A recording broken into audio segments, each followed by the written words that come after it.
have a majority of work. Yes. This vehicle move straight to the playground. You are not campaigning. No, sir, we do. Let the vehicle go to the road. Okay? Electoral Commission knows I'm supposed to be campaigning here. Okay? The motor comes to the next town. Sono. Okay? No, you are breaking the law. No, sir. I'm a lawyer. The law. I'm a lawyer. Take me to court. Okay? This is the presidential campaign. I'm supposed to talk to people everywhere. Are you kidding me? Wait.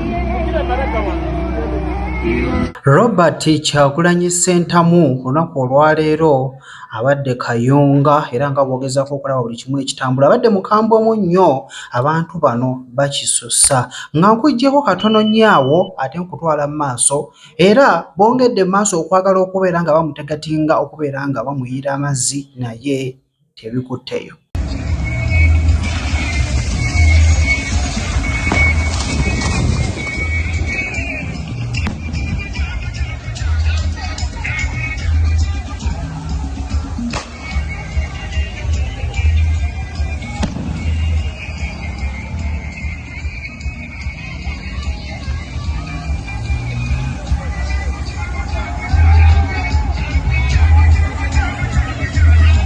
Ng'ate tuvuddeho katono nnyo awo libadde essanyu jjereere era e Kayunga Kadaama abadde n'ekirooto eky'okubeera ng'amiitinga Honorable Robert Kyagulanyi munnange n'akituukirizza era n'amusapulayizinga.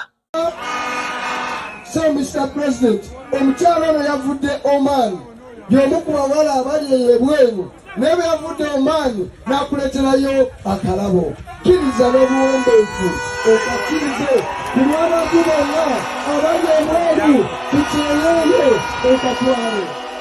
People power, our power.